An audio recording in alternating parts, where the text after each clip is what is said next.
você vai encontrar algumas questões como a cidade de Éfeso era uma grande metrópole, uma cidade importante, mas ela era influenciada pela idolatria. Existia templos de deuses que tinham a sua função muito forte, né, na cultura. Então, veja, a deusa Ártemis, ela era muito importante para aquela cidade e ela produzia naquela cidade, na cultura da cidade, um processo de idolatria muito forte. Nós vamos também ver que nesta grande metrópole havia um grande comércio, e um comércio que também produzia uma certa pressão sobre as famílias, sobre os munícipes daquela cidade. Tinha a imoralidade também, que era muito forte diante daqueles que os deuses, né, pagãos, e a cultura, ela produzia. Muita gente ia para aquela cidade, se envolvia na imoralidade, porque Ártemis é uma dessas deusas que também propiciava, né, a parte da sexualidade, abria portas para práticas imorais. Então, era uma cidade que estava envolvida dentro dessa questão cultural, dessa questão de idolatria. E a cultura, então, familiar daquele povo, ela se desestruturava.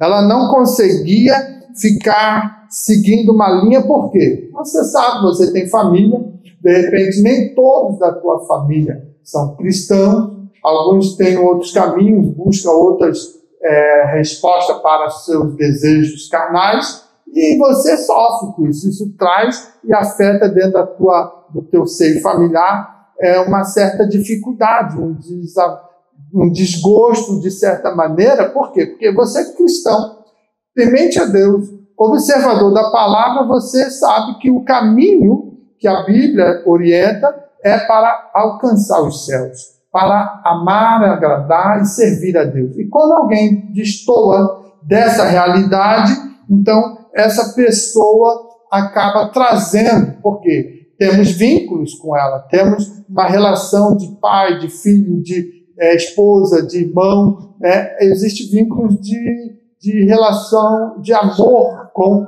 aquela pessoa. E aí, quando a gente vê, um vai para um lado, o outro vai para o outro, a gente fica, né, uma família um pouco assim, desestruturada devido ao efeito cultural, o efeito religioso, o efeito moral que a gente tem que saber lidar dentro de uma sociedade. E a sociedade greco-romana, ela não valorizava o casamento como uma aliança espiritual. E a família, então, estava diluída em costumes pagãos, como eu disse, né? Por mais que pudesse estar casado, não tinha aquela valorização dessa sociedade greco-romana. Eu já falei várias vezes aqui sobre o processo, né, do Império Grego, a cultura helenista, né, sobre as cidades, e também o Império Romano, que ele não ficava fazendo força para seguir isso, aquele dava liberdade, cada um seguia o Deus que quisesse, né? Somente era necessário reconhecer César. César era o imperador, César como um Deus romano para eles. Então, você respeitando César, você adora quem você quiser. Então, essa era uma realidade. E Paulo, ele passa agora a escrever para essa comunidade que está cercada de quê? De pressões sociais, né? Está cercada de pressões morais, de pressões espirituais, e ele chama essas famílias para verdadeiramente buscar um processo espiritual sólido na presença de Deus, ou seja, construa um lar estruturado na presença de Deus. Porque se assim você fizer, você vai ter a composição dos seus perfis né, espirituais, do seu perfil religioso, do seu perfil trabalhador, do seu perfil pai, mãe, filho, família, amigo, todo estruturado, porque Deus vai estar na casa, Deus vai estar conduzindo. Então, Paulo, ele chama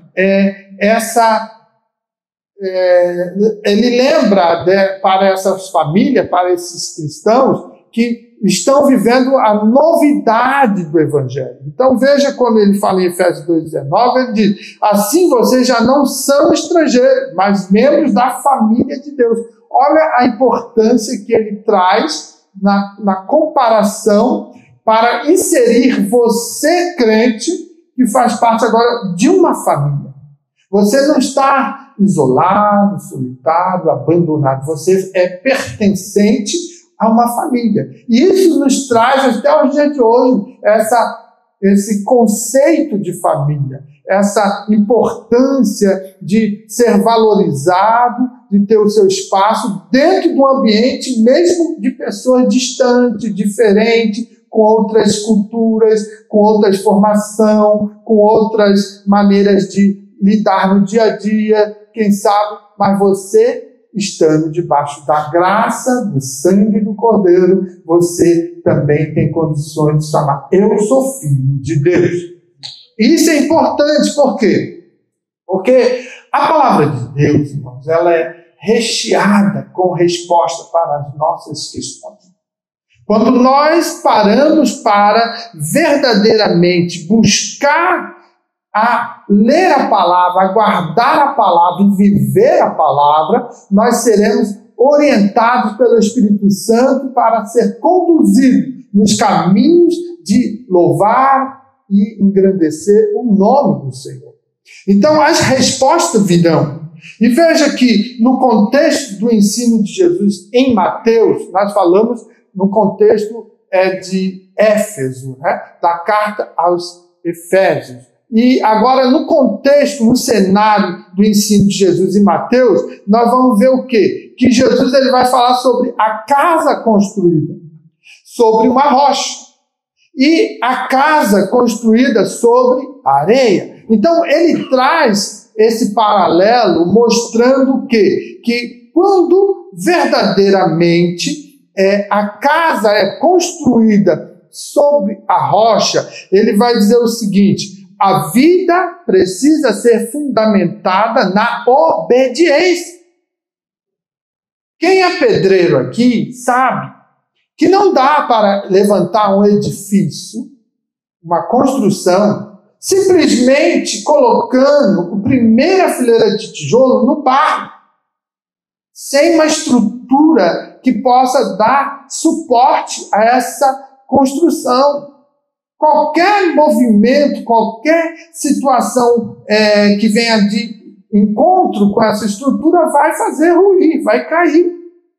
Por quê? Porque precisa seguir a normatização do CREA, que é o órgão que tem o controle e faz a supervisão para ver se aquele edifício está dentro das normas que são exigidas. Então, veja, um bom construtor, ele sabe que ele precisa preparar o terreno, ele precisa fazer todo o levantamento, o nivelamento dele, colocar no esquadro, fazer as sapatas, fundamentar elas, se precisar botar estaca, vai ter que botar estaca, se o terreno ele é firme, então simplesmente na sapata constrói mais para baixo, né? Faz ali um contrado, coloca cimento, coloca a ferragem, estrutura aquela sapata numa dimensão ideal, depois corre da sapata para outra uma viga, que é os alicerces.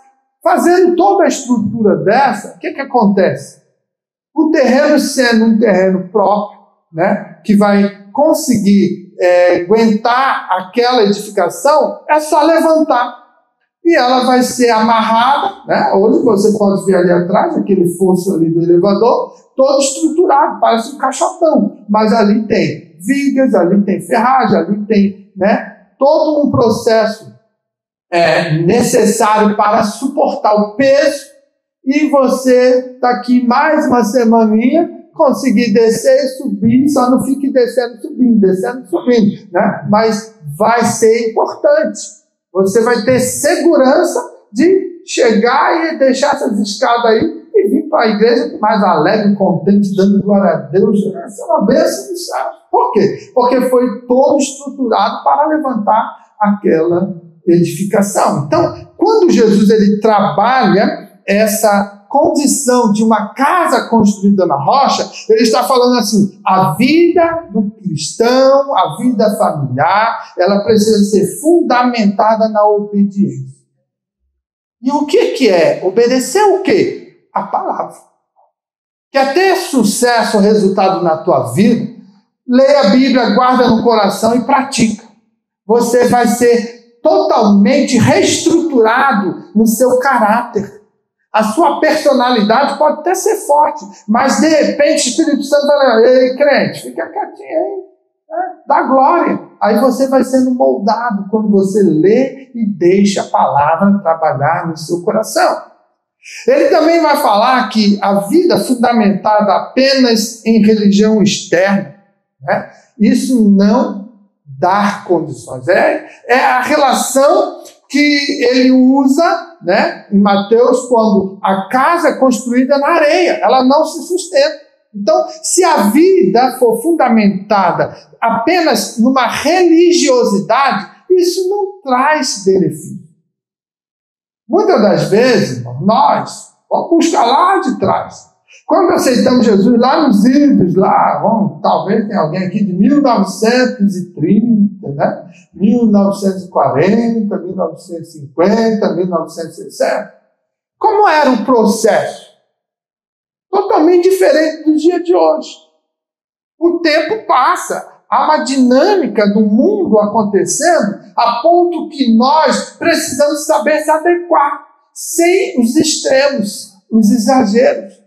Mas se nós ficarmos presos no contexto somente religioso e tradicional da época, nós queremos olhar para as pessoas que vêm nos dias de hoje e dizer, você não serve para estar conosco porque você não é da minha época. Não. Mas quando eu olho para a palavra e obedeço a palavra, ela é a minha diretriz. E eu consigo entender que Jesus morreu pelos meus pecados e a sua graça infinita me alcançou e me tirou do lamaçal do pecado e me colocou em posição de dar glória, adorar e exaltar o nome dele. Então eu não posso ficar preso no contexto de religiões externas, ou seja, de religiosidade. A minha vida precisa ser fundamentada na obediência da palavra de Deus. Então o lar sobre a rocha não é o lar que, é o que pratica. Não é, eu conheço tudo de Bíblia, mas eu não pratico. Então o meu lar não vai ter estruturação. Entende? Então veja, quando ele diz, aquele pois que ouve estas minhas palavras e as pratica, então aí está um grande diferencial, aí está um segredo para você ter uma vida balizada na palavra de Deus e adorar, exaltar e seguir o seu nome. E dar frutos. A prática da palavra, sendo colocada, não diz respeito só ao conhecimento, mas a verdadeira lição de praticar, de se comportar, de estabelecer vínculos e construir, bases estruturadas para que o nome do Senhor seja glorificado. Dentro de um propósito teológico dessas mensagens, nós também podemos observar o que a Bíblia diz. A família é o primeiro campo missionário de Deus. É a família que vai refletir aquilo que a palavra está estabelecendo. Então, a família é o primeiro campo missionário, onde Deus vai trabalhando, onde Deus vai moldando, onde Deus vai construindo, para que logo após você saindo do ambiente familiar, você trazendo ali raízes, vínculos que vão estruturar a sua jornada de fé. A tua caminhada, no reino do Senhor. Também a Bíblia vai mostrar que o lar é o altar onde Deus deseja habitar. A palavra de Deus diz que nós somos templo do Espírito Santo. Somos habitáculos do Senhor. Então, se nós somos templo do Espírito Santo, Ele é Deus. Então, Deus Pai, Deus Filho, também estão presentes através do Espírito Santo na nossa vida. Então, se o lar é o altar onde Deus deseja habitar, o que é o lar? O lar é onde está uma composição de pessoas morando naquele ambiente, naquela casa, e constrói o lar. Então, se eu sou cristão, a esposa é cristã, os filhos são cristãos, o ambiente do lar tem a presença de Deus, porque ele está no meu coração, está no coração da esposa, está no coração do filho. Está entendendo a importância de nós compreender que a Bíblia nos revela? Ela também nos revela que Cristo é o fundamento da casa. Cristo precisa ser a base. Quando nós realizamos casamento, nós dizemos, aqui está as testemunhas da noiva, aqui está a testemunha do noivo, aqui está a família do noivo, a família da noiva, mas aqui também está a presença de Deus, ou seja, Deus também está presente naquele matrimônio e Ele é convidado para estar morando conosco no nosso lar, na nossa casa, para direcionar, para estruturar a nossa vida. Na hora que não tem mamãe, que não tem papai, quem está lá? Deus. Então, quando nós olhamos Cristo é o fundamento da casa, também temos que lembrar que o Espírito Santo é o edificador. É Ele que edifica, é Ele que estrutura, é Ele que faz jus para que o nome do Senhor seja glorificado no lar, naquela família. Então, isso é muito importante. Quando eu olho uma frase de John Stott, ele diz assim, quando Cristo é o centro do lar, a graça se torna a atmosfera da casa. Olha que relação interessante. Cristo é o centro do lar, a graça passa a ser o quê? A atmosfera da casa, o ambiente, o clima, tudo o que acontece na casa vai ser maravilhoso, porque a graça nos envolve, nos abraça, nos suporta, nos sustenta, nos fortalece. A graça está conosco todos os dias, a partir da revelação dela na cruz do Calvário. Então isso é muito importante. E olhando para esse aspecto, isso aqui é só a introdução. Agora vamos para o tópico, não vou conseguir, vou correr aqui, tá? Eu fico empolgado, mas ainda mais depois de 8 dias sem poder ministrar, e aí já viu, né? Mas aguenta aí que vai dar tudo certo, Deus vai abençoar, vai falar com você, guarde essa palavra, isso é fundamental, isso é necessário, tá? Então veja, dentro do primeiro ponto, Efésios 2:8, diz assim, porque pela graça vocês são salvos. Isso mostra o seguinte, que a graça como fundamento do lar cristão é fundamental para estruturar a nossa salvação. Então veja, a graça no contexto teológico de Paulo. O que Paulo observava a respeito da graça? Ele apresenta o seguinte, é um favor imerecido. Quando você lê a Epístola de Romanos 11:6, vai dizer, e se é pela graça, já não é pelas obras. Do contrário, a graça já não é graça. Veja, se é pela graça, já não é pelas obras. Então, desconstrói aquela ideia de algumas religiões dizer que fazendo boas obras já está garantindo o céu. Não. Paulo diz, do contrário, a graça, essa graça já não é graça. Ou seja, já não tem sentido. Já não é a concepção de graça como um favor imerecido. Ou seja, nós não merecíamos, nós não tínhamos direito, mas Ele nos amou e nos deu condição e nós fomos alcançados. Olhando também o poder transformador da graça, lá em 1 Coríntios 15:10, eu estou correndo, diz assim, mas pela graça de Deus sou o que sou. E a sua graça que me foi concedida não se tornou vã. Pelo contrário, trabalhei muito mais do que todos eles, todavia não eu, mas a graça de Deus comigo. Olha a importância que Paulo ele vai trazendo para adorar, exaltar e bendizer o nome do Senhor. Tudo que eu fiz, tudo que eu sou hoje, eu só sou porque é a graça dele, é a misericórdia dele, é a bênção dele que transformou a minha vida. Também Paulo vai, na sua teologia a respeito da graça, ele vai pontuar o seguinte, é que a graça é a base da aceitação em Cristo.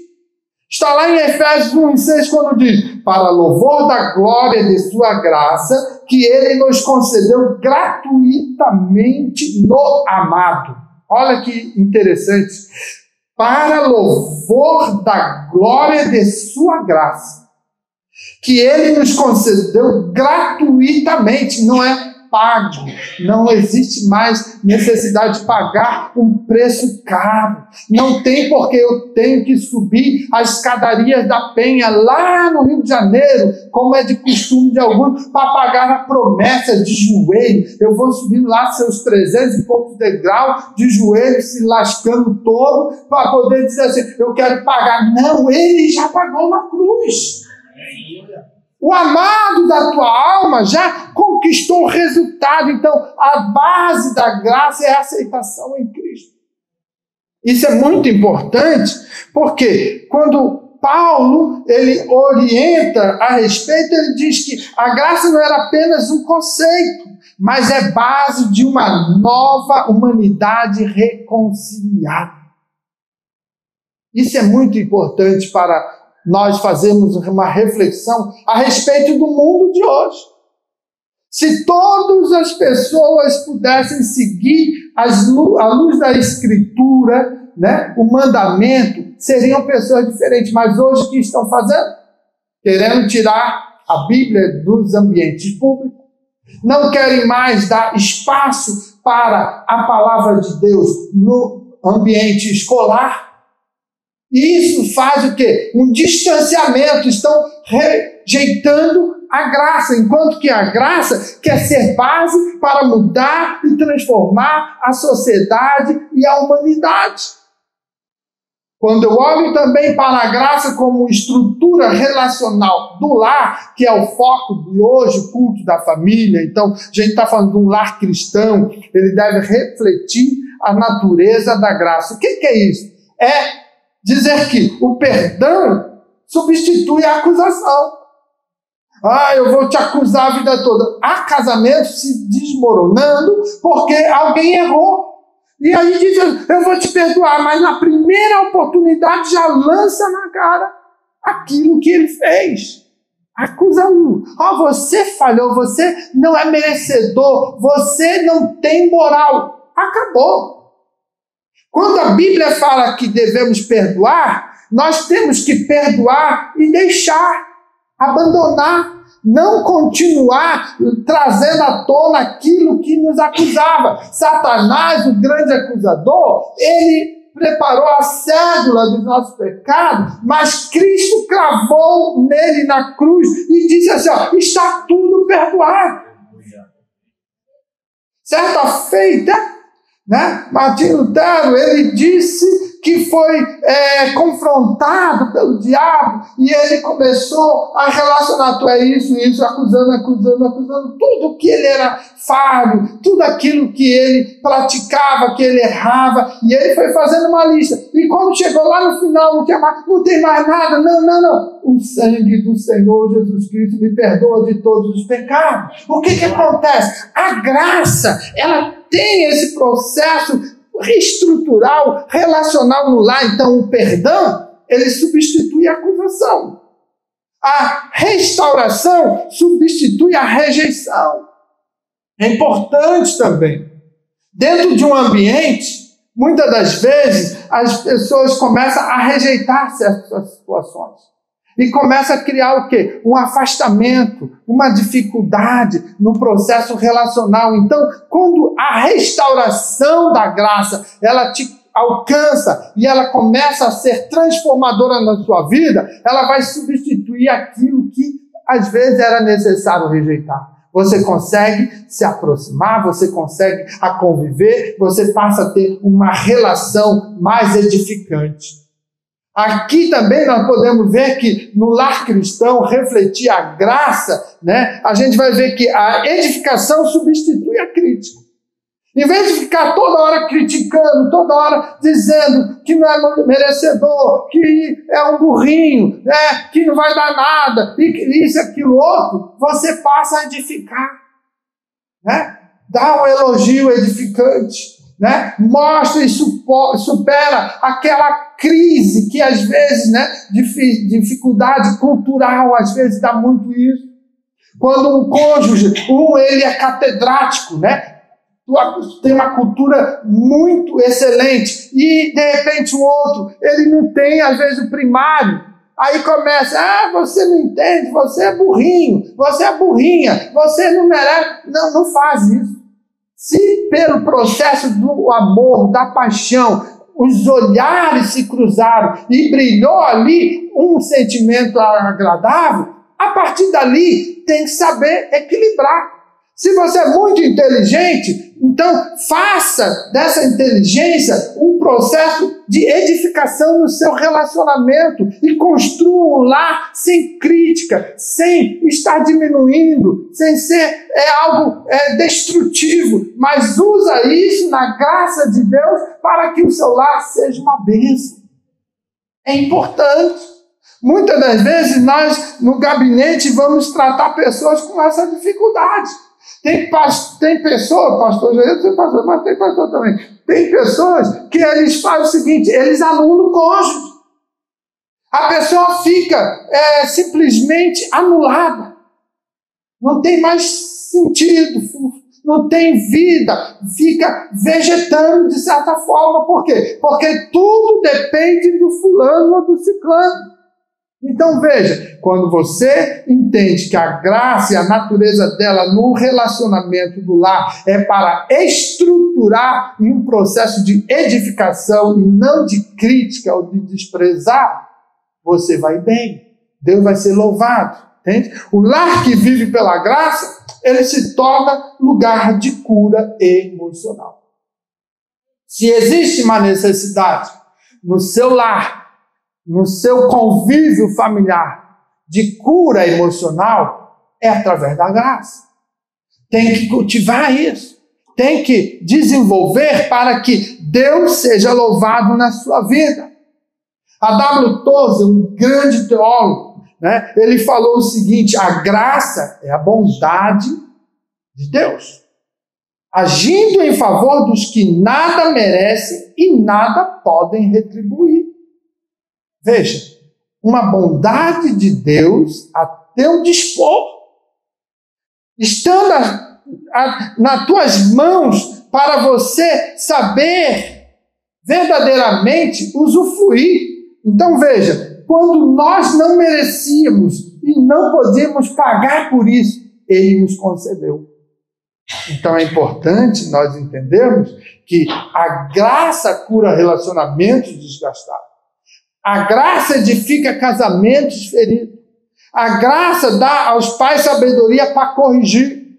E a graça dá aos filhos segurança emocional. Então, olha como é importante quando nós entendemos que graça não é só chegar aqui e dizer, favor imerecido, já representou a graça. Não, a graça tem que ser praticada no dia a dia, na nossa vida, no nosso relacionamento, no nosso lar. Lógico que para compreender a graça, tem que ler Bíblia, tem que viver Bíblia. Não tem como viver a graça sem conhecimento do dono da graça. Entende? Então é importante. O amor também como estrutura que sustenta o lar. Efésios 5:2. Andem em amor, como também Cristo amou vocês. Essa é uma necessidade básica de todo relacionamento, de todo lar, de toda família. O amor como mandamento cristocêntrico. O que é isso? Jesus nos ensina lá em João 13:35. Nisto todos saberão que vocês são meus discípulos, se tiverem amor uns pelos outros. Bom, isso aqui vai esbofetear a nossa careta. Entendeu? Por quê? Porque nós somos falhos, somos miseráveis. Nós criamos impasses nos nossos relacionamentos. Se o irmão falou mal de ti, tu já ignora ele, já exclui ele das tuas relações sociais. Você já deixa de lado um cumprimento, fica de malzinho e fala assim, eu vou para o céu, vou cantar santo, santo. É como eu digo, cantar no céu. Boca da onça. Não tem céu para crente que não ama. É mentiroso. Porque a própria Bíblia diz, se você diz que ama a Deus, mas não ama o teu irmão, você está mentindo. Então, no relacionamento do amor, isso é mandamento cristocêntrico, ou seja, Cristo está no centro, pautando, sendo referencial para dizer, eu amei você, não sendo merecedor. Isso arrebenta, pastor. Quem é? Soberbos, altivos, né? Achavam que podia tudo, mas estava debaixo do jugo do pecado. Aí a palavra vem e muda o nosso contexto e diz, Jesus está me amando. Ele não pediu nada. Ele não exigiu preços, valores, não. Mas ele nos concedeu, pelo sangue derramado, a possibilidade de ser restaurado e poder amar. Então, quando nós entendemos que João vai falar, nisso todos saberão que vocês são meus, disse vocês. Se você quer dizer assim, eu sou um crente, não vou dizer de placas denominacional, mas eu sou um crente salvo em Jesus Cristo. Se o amor não estiver ali refletido, você não pode dizer que é discípulo. Isso é a realidade. Não podemos excluí-la. Se você não quer viver isso, você vai rasgar a Bíblia. Não tem sentido. Eu vou pular essas páginas porque isso mexe comigo. A Bíblia tem que te ler. Ela tem que mostrar a tua história, a tua realidade, o teu caráter. E se ele não for confrontado e não houver transformação, a graça não te alcançou. Essa é a realidade. Então veja, quando Paulo ele aprofunda, mostrando que o amor de Cristo ele é sacrificial, ele vai dizer assim, em Efésios 5:25, maridos, que cada um de vocês ame sua esposa, como também Cristo amou a igreja e se entregou por ela. Olha a relação que ele traz daquilo que a gente vive dentro do matrimônio. Até, lógico, muitos hoje já não amam mais, eu não sei como eles conseguiram deixar escapar o amor. Acabou o amor. Vou partir para outra, vou ver a minha alma gêmea, vai procurar inferno, não vai ter outra solução. Por quê? Porque não existe esse negócio de alma gêmea. Isso aí é uma ideologia criada para confundir crente que não lê Bíblia. Porque a partir do momento que você orou, pediu a graça de Deus, direcionamento, sabedoria, e Deus te revelou o teu cônjuge, ele não é perfeito. Porque tu também não é.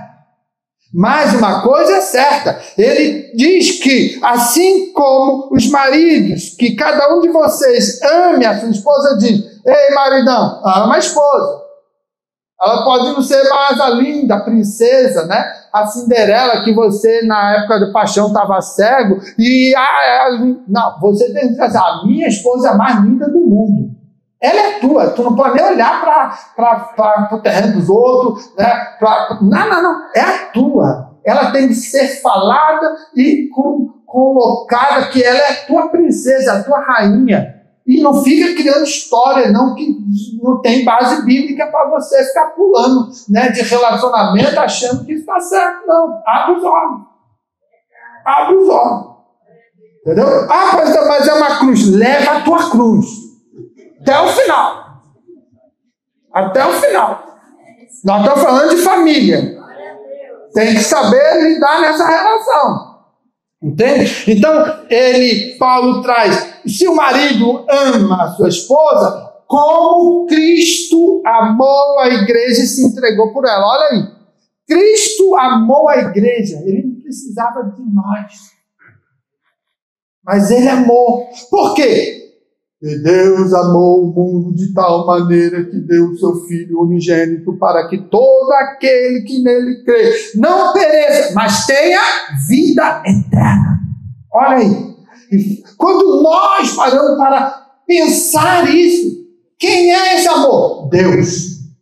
Então, se Cristo amou a igreja, ele pôde se entregar.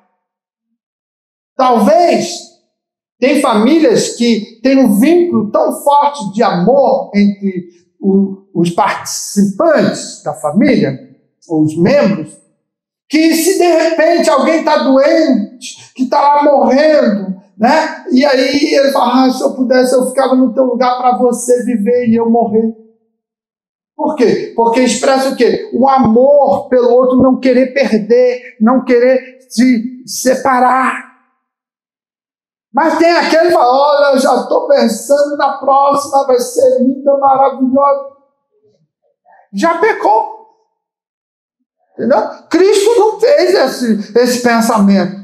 Ele viu as fraquezas do homem, da humanidade, mas ele falou, eu vou morrer por ele. Porque o amor de Deus me envolveu de tal maneira que eu continuarei firme no propósito que Deus quer. Amar todo aquele que crê.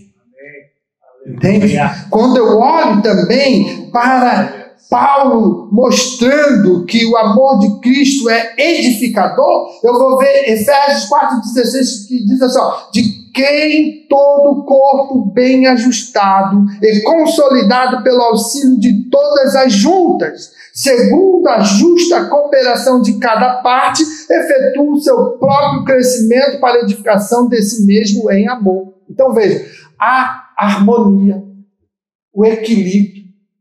Né? Estamos juntos num propósito para que o nome dele seja adorado, exaltado e glorificado. Então não adianta, eu sou a unhazinha, eu sou o dedinho, tira o teu dedinho para você ver. Vai sofrer, vai ter danos. Tudo faz parte de um corpo, para que haja crescimento, para que seja salutar, para que tudo vá bem. Assim é também a igreja do Senhor, a comunidade, assim é a família. Todos têm que caminhar juntos, todos têm que estar num propósito para que seja edificante. É também moderador de conflito. A graça é moderador de conflito. Como que é isso, pastor? Colossenses 3,14 diz, acima de tudo isso, porém, esteja o amor, que é o vínculo da perfeição.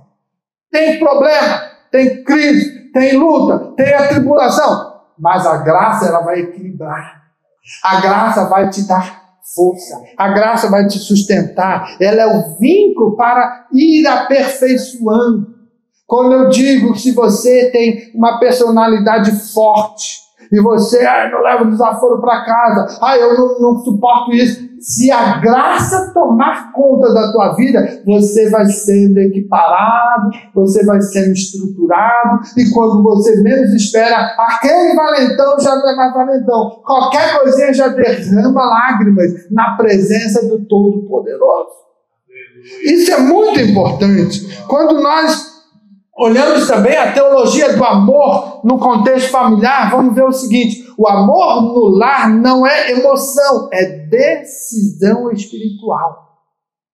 Não é um processo emotivo, é um processo de espiritualidade na tua vida. Por quê? É o fruto do Espírito e reflexo da presença de Deus.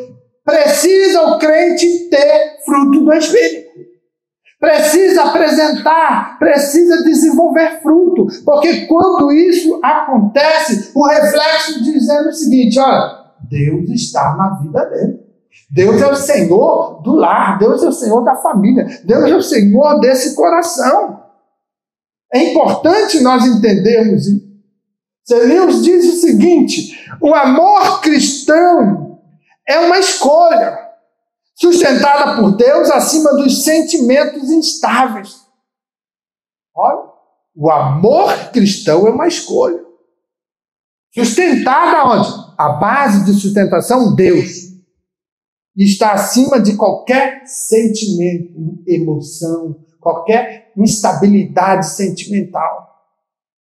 Isso é fundamental. Quando nós escolhemos Deus, quando nós escolhemos guardar a palavra, quando nós verdadeiramente queremos servi-lo, o amor dele tem que passar pela nossa vida e nos transformando, nos moldando, dando condição para que o nosso lar seja estruturado, a nossa família seja uma bênção. Alguns exemplos bíblicos que a gente pode caracterizar aqui, ó, a casa de Lázaro. Era uma casa onde Marta e Maria, né, recebiam Jesus, onde Jesus encontrava um bom vínculo de amizade, de amor, de hospitalidade e comunhão. Jesus tinha prazer de estar ali. Isso expressa o seguinte: há momentos que a gente tem que pensar, será que Jesus vai estar na minha casa? Briga com todo mundo, né? Maior crise. O marido não fala com a mulher. Né? Os filhos, né, xingam e é palavrão. Tem casa de crente que, meu Deus, tem que entrar com o ouvido tampado e sair com ele, né, fechado, porque não dá. É uma brigaçada, é língua imprópria ali falando, é absurdo. E diz que é crente. Entendeu? Então veja, quando nós entendemos que a graça e o amor de Cristo está em nosso lar, tem que haver comunhão, tem que haver um relacionamento, tem que ser uma vida, né, equilibrada, superando as nossas mazelas. Então, é importante, crente, você entender. Isso é para você parar. Não é nem muito dar muito glória, não, hoje. É para você sair daqui com o tico-teco pensando, oh, meu Deus, eu preciso melhorar, eu tenho que ajustar algumas coisas. Quando a gente vê Josué, a família de José, uma casa decidida no amor do Senhor. Eu e a minha casa serviremos ao Senhor. Entende? É muito bonito falar, eu e a minha casa serviremos. Na primeira crise já fecha o pau. Já vai o pastor lá para tentar equilibrar, porque já não dão mais, vamos separar. E vai... Quando você diz, eu e a minha casa servimos ao Senhor, Ele está presente. Então, é tudo aos pés dele, é buscando a Ele, agradecendo a Ele, louvando a Ele, mostrando que Jesus está na casa. Jacó e Esaú foram restaurados por quê? Pelo amor. Deus trabalhou de maneira aonde o amor sarou as rupturas antigas. Esaú queria matar Jacó. Mas depois que ele chega naquele momento do Val de Jaboque, e que ali é o momento da decisão, se eu passar de qualquer jeito, eu posso perder minha vida, mas eu vou aqui brigar com Deus, eu vou interceder, eu vou clamar, eu preciso mudança, eu preciso que Ele transforme todas as coisas. De repente vem lá o Esaú, meu irmão amado, abraça, e uma alegria. Deus interviu. Há coisas que é no joelho, é na oração, é buscando a presença. A oração ainda tem poder para mudar as decisões humanas. Aleluia. Nós precisamos restaurar. Aleluia. Nós precisamos estar restaurando a comunicação. E o amor, ele propõe isso, restauração de comunicação. Ele propõe gerar empatia, ele propõe reduzir conflitos e ele propõe manter o lar unido mesmo em crise. É o amor. É fundamental se nós colocarmos em prática, né, a palavra como a coluna da família cristã. O texto diz em Mateus: aquele que ouve e pratica, olha só, aquele que ouviu, que escutou, que guardou, praticou, ele vai ter sucesso, ele vai saber confrontar todo um propósito, um processo de uma religiosidade superficial, porque isso vai apontar muitas das vezes para uma situação enganosa. Por quê? Está amparado somente numa religiosidade superficial, aparente, que mostra, está tudo bonitinho, está dentro dos conformes, está no céu. Vai nessa onda. Nem sempre. Então veja, quando a prática da palavra é o verdadeiro alicerce da vida cristã, nós teremos bons resultados. Por quê? A palavra, a prática. Guardei a tua palavra no meu coração para não pecar contra ti. Olha aí a observância.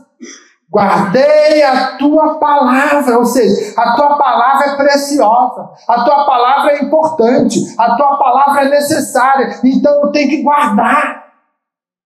Porque ela vai me dizer que eu não devo andar por caminhos distorcidos. Eu não posso ir atrás de qualquer ideologia. Eu preciso verificar pela palavra se ela tem base estrutural para que eu possa seguir esse caminho. Os lares que ignoram a obediência são vulneráveis à tempestade, meu irmão. Isso é terrível.